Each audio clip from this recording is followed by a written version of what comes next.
CM योगी के आवास से 30 किलोमीटर दूर हुई बड़ी घटना। पाकिस्तानी कनेक्शन के खुले राज। बस स्टैंड, एयरपोर्ट, गांव, मोहल्ला और शहर का कोना कोना छान रहे जवान। कहां गया फिरोज खान?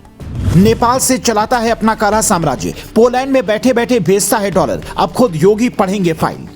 तारीख 2 जनवरी 2024। जगह सीएम आवास, लखनऊ से 30 किलोमीटर दूर। मलिहाबाद के एक मकान के बाहर 4 लोग थौर गाड़ी से उतरते हैं और वो करते हैं जो कभी किसी ने सोचा भी नहीं था। अपने ही चाचा, ससुर और एक महिला और एक बेटे को दुनिया से रुखसत कर 9-2-11 हो जाते हैं। पुलिस पहुंचती है, जांच करती है तो पता चलता है कि इसका असली मास्टरमाइंड 70 साल का ललन उर्फ फिरोज खान है, जिसकी उम्र में कई लोग ठीक से चल भी नहीं पाते हैं। उस उम्र में ये खुद आकर ऐसे कारनामों को अंजाम देता है।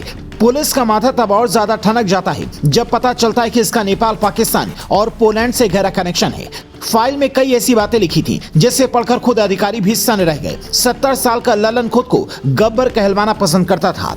वो गब्बर की तरह ही घोड़े से चलता था। जब मार्केट में बुलेट गाड़ी आई तो उसे खूब पसंद आई और थॉर का तो ऐसा शौकीन था कि काफिला लेकर जब सड़कों पर निकलता तो पुरानी फिल्मों की तरह अगर कोई बीच में आ गया तो फिर उसे माफी नहीं मिलती थी। अपने लोगों के दिमाग में ये बस एक ही बात भरता था कि मैं बाहर निकलूं तो मेरा भौकाल भरपूर होना चाहिए। गांव वाले बताते हैं कि ये 3 भाई और 5 बहनों में छोटा था और शुरू से ही बिगड़ैल रहा है।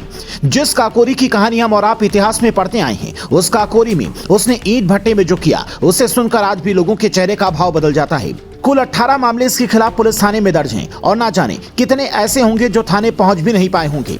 पर अब सबका हिसाब योगी की पुलिस लेगी, क्योंकि इसकी तलाश हर बस स्टैंड, एयरपोर्ट और गांव मोहल्ले के साथ साथ शहर के कोने कोने में हो रही है। पुलिस को शक है कि ये नेपाल भाग गया होगा, क्योंकि वहां इसके कई ठिकाने हैं। 3 बेटों में से एक छोटा बेटा फराज इसके साथ ही नेपाल में रहता है, जबकि बाकी के 2 बड़े बेटे पोलैंड में सेटल हैं। वहां रहकर कोई खास पढ़ाई नहीं कर रहे हैं, बल्कि पिटबुल जैसे प्रतिबंधित डॉग नेपाल के रास्ते हिंदुस्तान भेजते हैं ताकि उनका बाप यहां पर उन्हें महंगे दामों पर बेचकर करोड़ों की संपत्ति इकट्ठा कर सके। हालांकि ललन के करीबी कहते हैं कि इसके शौक बाकियों से थोड़े अलग हैं। ये कबूतरबाजी का शौकीन है। करीब 4 साल पहले इसने पाकिस्तान के हिस्से वाले पंजाब के सूरबाला गांव से कई कबूतर मंगवाए थे। तब इनकी सप्लाई बबलू कजाला ने की थी।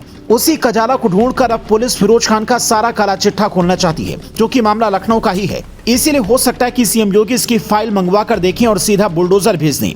ऐसे लोगों के कारनामे जब सामने आते हैं तो सुनकर यही लगता है कि योगी की पुलिस जब ताबड़तोड़ कार्रवाई कर रही है, कानून के खिलाफ काम करने वाले थानों में खुद ही सरेंडर कर रहे हैं, तो फिर फिरोज खान जैसे लोग बच कैसे जा रहे हैं?